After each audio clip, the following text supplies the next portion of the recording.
O Príncipezinho. A Leon Weird. Peço desculpa às crianças por dedicar este livro a uma pessoa crescida. Tenho uma boa desculpa. Essa pessoa crescida é o melhor amigo que tenho no mundo inteiro. E tenho outra desculpa. Essa pessoa crescida tem a capacidade de perceber tudo, até os livros para crianças. Ainda tenho uma terceira desculpa. Essa pessoa crescida mora em França, onde passa fome e frio. Por isso, precisa mesmo de ser consolada. Se todas estas desculpas não chegarem, posso então dedicar este livro à criança que essa pessoa crescida foi um dia.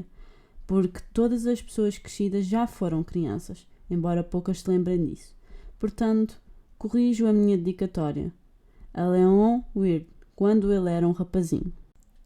Uma vez, quando tinha 6 anos, vi uma gravura magnífica num livro sobre a floresta virgem que se chamava Histórias Vividas. Era a imagem de uma jiboia a engolir uma fera. Aqui está a cópia do desenho. No livro dizia: as jiboias engolem a presa inteirinha sem a mastigarem. Depois não conseguem mexer-se e ficam a dormir durante os 6 meses da digestão. Então pensei muito nas aventuras da selva e com um lápis de cor consegui fazer o meu primeiro desenho. O meu desenho número 1 era assim. Mostrei a minha obra-prima às pessoas crescidas e perguntei-lhes se o meu desenho lhes metia medo. Elas responderam-me porque haveriam um chapéu de meter medo a alguém. Mas o meu desenho não era um chapéu, era uma jiboia a digerir um elefante. Desenhei então o interior da jiboia para as pessoas crescidas poderem perceber. Elas precisam sempre que se lhes explique as coisas. O meu desenho número 2 era assim.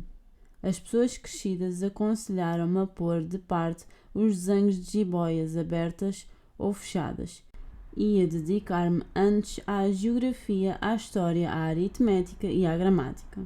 Foi assim que, aos 6 anos, abandonei uma brilhante carreira de pintor. Fiquei desanimado com o insucesso do meu desenho número 1 e do meu desenho número 2. As pessoas crescidas nunca percebem nada sozinhas e as crianças cansam-se de estarem sempre a explicar tudo. Tive então de escolher outra profissão e aprendi a pilotar aviões. Voei um pouco por todo o mundo e é verdade que a geografia me foi muito útil. Era capaz de distinguir imediatamente a China do Arizona, o que dá muito jeito quando andamos perdidos de noite. Assim, pela vida fora, encontrei muitas pessoas importantes, vivi muito tempo entre pessoas crescidas, vi-as de muito perto, mas isso não melhorou muito a opinião que tinha delas. Quando conhecia alguma que me parecia mais lúcida, fazia com ela a experiência do meu desenho número 1, que guardei sempre, para saber se essa pessoa era capaz de compreender alguma coisa. Mas a resposta era sempre a mesma. É um chapéu. Então optava por não lhe falar de jiboias, nem de florestas virgens, nem de estrelas. Punha-me ao mesmo nível dela. Falava-lhe de bridge, do golfe, de política e de gravatas. E a pessoa crescida ficava toda contente por conhecer um homem tão sensato. Vivi assim, sozinho, sem ter ninguém com quem falar realmente, até ao dia em que, há 6 anos, tive uma avaria no deserto do Saara. Alguma coisa se partira no motor e, como não levava nem mecânico nem passageiros, preparei-me para tentar fazer sozinho o difícil concerto. Era uma questão de vida ou morte. A água que tinha para beber mal dava para 8 dias. Na primeira noite adormeci na areia, a 1000 milhas de qualquer lugar habitado. Estava muito mais isolado do que um náufrago, numa jangada no meio do oceano. Imaginam, por isso, a minha surpresa quando, ao romper do dia, fui acordado por uma vozinha esquisita a dizer: por favor, desenha-me uma ovelha. O quê? Desenha-me uma ovelha. Levantei-me como se tivesse sido atingido por um raio. Esfreguei os olhos e dei de caras com um rapazinho bastante invulgar a observar-me com um ar muito sério. Aqui está o melhor retrato que, mais tarde, consegui fazer dele. Claro que o meu desenho é muito menos deslumbrante do que o modelo. A culpa não é minha. Aos 6 anos fui desviado da minha carreira de pintor pelas pessoas crescidas e não aprendi a desenhar mais nada senão jiboias fechadas e jiboias abertas. Olhei espantado para aquela aparição. Não se esqueçam de que eu estava a 1000 milhas de qualquer lugar habitado. Ora, o meu rapazinho não parecia nem perdido, nem morto de cansaço, nem morto de fome, nem morto de sede, nem morto de medo. Não se assemelhava em nada a uma criança perdida em pleno deserto, a 1000 milhas de qualquer lugar habitado. Quando finalmente fui capaz de falar, perguntei-lhe: "Mas o que é que andas aqui a fazer?" E ele repetiu então calmamente, como se fosse uma coisa muito séria: "Por favor, desenha-me uma ovelha." Quando o mistério é demasiado grande, não se ousa desobedecer. Por mais absurdo que me parecesse, a 1000 milhas de todos os locais habitados e em perigo de vida, tirei do bolso uma folha de papel e uma caneta.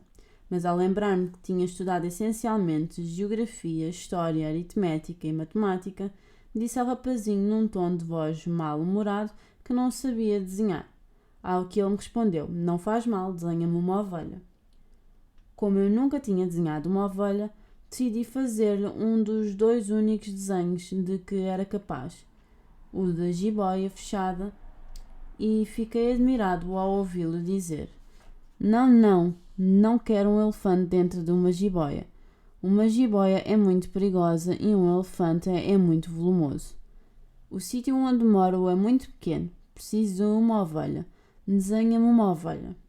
E então eu desenhei.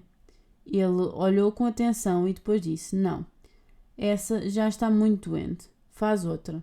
Voltei a desenhar. O meu amigo sorriu delicadamente com um ar benévolo. "Então não vês? Isso não é uma ovelha, é um carneiro, tem cornos." Fiz o desenho outra vez, mas foi rejeitado tal como os anteriores. "Essa é muito velha. Quero uma ovelha que viva durante muito tempo." Então, já sem grande paciência e com pressa de começar a desmontar o motor, rabisquei este desenho. E arrisquei: "Isto é uma caixa. A ovelha que tu queres está lá dentro." Fiquei muito surpreendido ao ver o rosto do meu jovem juiz iluminar-se. Era mesmo assim que eu a queria. "Achas que precisará de muita erva?" "Porquê?" "Porque o sítio onde eu moro é muito pequeno." "Chega certamente." Deito uma ovelha muito pequenina e, inclinando-se sobre o desenho: "Não é assim tão pequena como isso. Olha, adormeceu." E foi assim que conheci o príncipezinho. Foi preciso muito tempo para que eu percebesse de onde é que ele vinha. O príncipezinho, que me fazia muitas perguntas, parecia nunca ouvir as minhas. Foram algumas palavras ditas casualmente que, a pouco e pouco, me revelou tudo. Assim, quando viu pela primeira vez o meu avião, não vou desenhá-lo porque é um desenho demasiado complicado para mim. Perguntou-me: "Que coisa é aquela?" "Aquilo não é uma coisa, aquilo voa, é um avião, é o meu avião." E fiquei vaidoso por lhe dizer que sabia voar. Então ele exclamou: "O quê? Tu caíste do céu?" "Sim", respondi modestamente. "Ah, que engraçado!" E o príncipezinho soltou uma magnífica gargalhada que me irritou bastante. Gosto que levem a sério as minhas desgraças. E depois acrescentou: "Então, tu também vens do céu. De que planeta és?"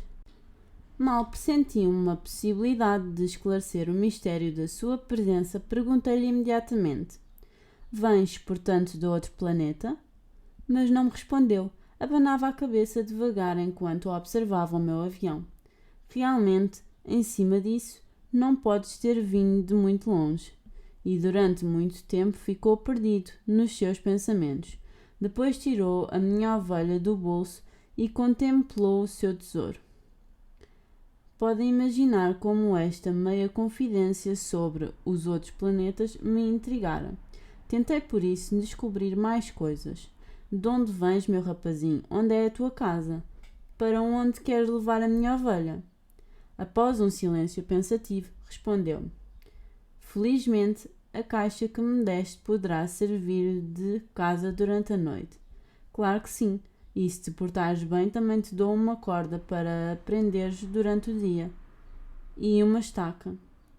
A proposta pareceu indignar o príncipezinho. Prendê-la? Mas que ideia tão absurda! Se não a prenderes pode fugir e perder-se. E o meu amigo desatou a rir novamente. Mas para onde queres que ela vá? Para qualquer lugar, sempre em frente. Então o príncipezinho disse, com um ar muito sério: Não faz mal, o sítio onde moro é tão pequeno.